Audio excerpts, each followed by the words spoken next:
Bien, bonjour tout le monde et bienvenue encore une fois ici directement de l'EMEM à Montréal et directement en live sur YouTube avec d'autres centres de formation à travers l'île de Montréal. Je suis Jean-François Champagne. Merci de prendre le temps de venir nous rencontrer aujourd'hui pour apprendre un peu plus sur l'AIA Canada, mais également sur le marché secondaire de l'automobile. Et c'est d'ailleurs de ça que je vais vous parler un petit peu ce matin ou cet après-midi.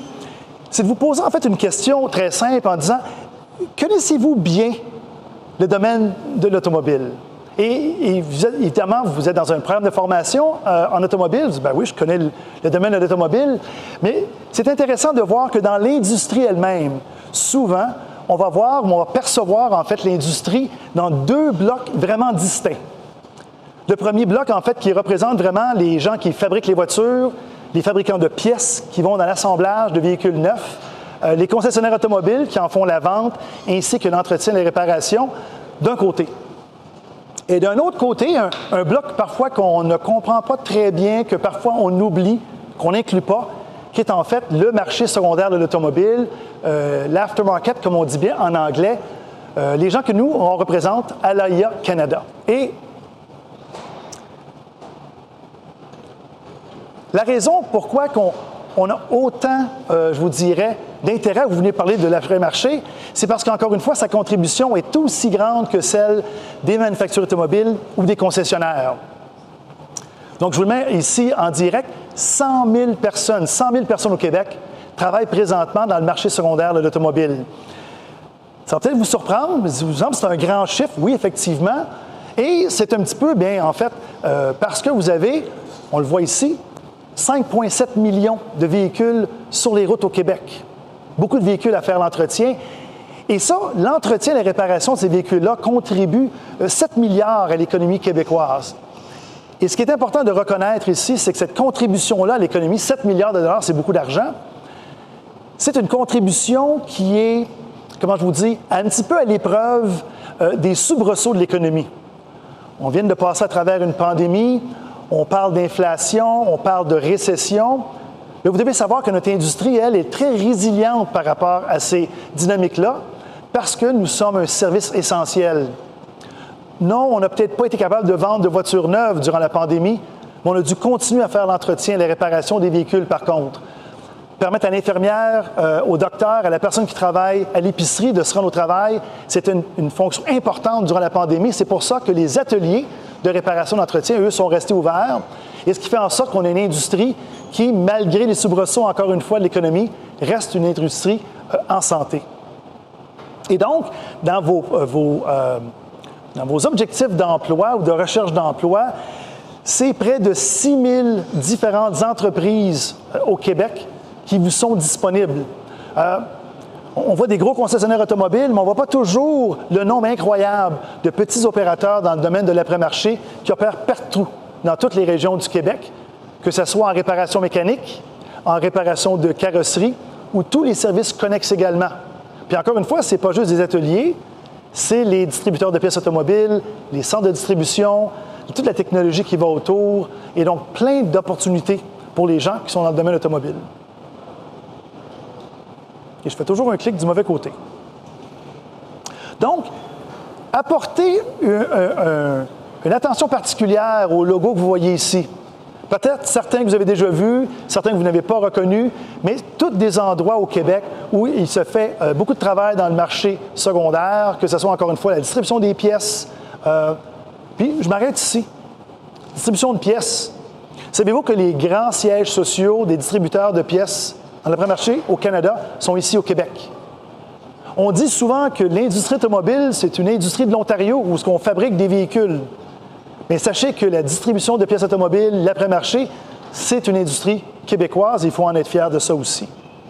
Et encore une fois, plein d'autres logos de gens qui opèrent des réseaux, des franchises, des petits, des grands opérateurs dans tous les domaines de réparation mécanique, de toutes les sortes de modèles, de marques de véhicules automobiles.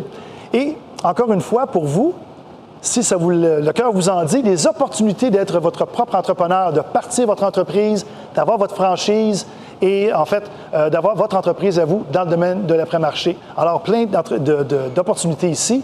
Et j'ajoute également dans le domaine de la carrosserie.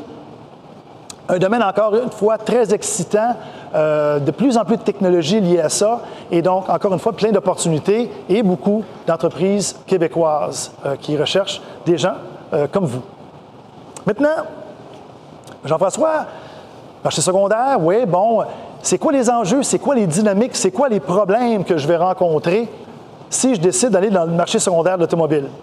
Bien, je vous le dis tout de suite, on va vous parler du droit à la réparation, de l'accès à l'information, et c'est peut-être même quelque chose que vous avez rencontré dans votre formation.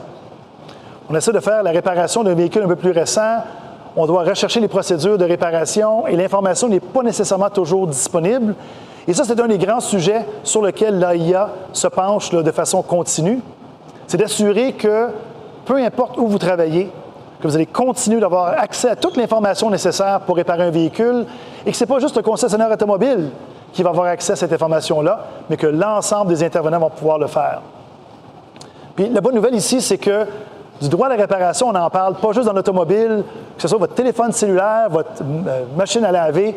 De plus en plus, les gens sont conscientisés à l'importance de continuer d'avoir des produits qu'on peut réparer, d'avoir des approches standardisées pour leur réparation et leur entretien. Mais il y a aussi toute la dynamique des véhicules électriques. Vous le savez, on parle qu'en 2035, on espère être capable d'avoir 100 des nouveaux véhicules neufs vendus qui vont être des véhicules électriques.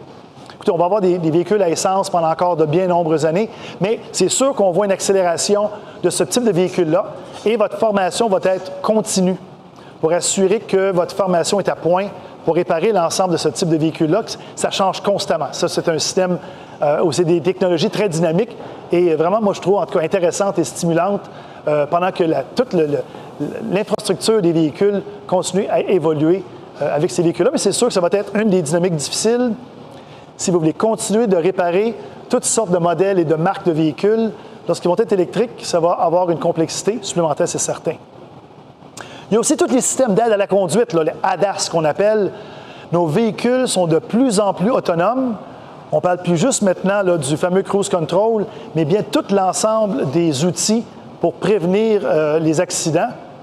Et ça, évidemment, de plus en plus, c'est de l'informatique, c'est de la reprogrammation, c'est de la calibration, c'est du logiciel.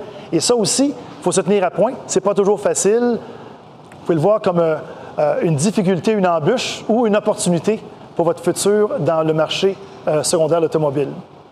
Et enfin, écoutez, je pense que vous le savez déjà, on est en pénurie de main-d'œuvre, spécifiquement dans notre secteur, et donc, je pense que il n'y a pas de meilleur temps pour poursuivre votre formation, votre éducation, compléter votre formation dans le domaine automobile parce qu'à votre sortie, une fois gradué, les opportunités, écoutez, vous avez la motivation, le goût du travail, vous êtes motivé, vous allez trouver un emploi certainement dans notre secteur puisqu'on en cherche beaucoup des gens comme vous dans notre secteur.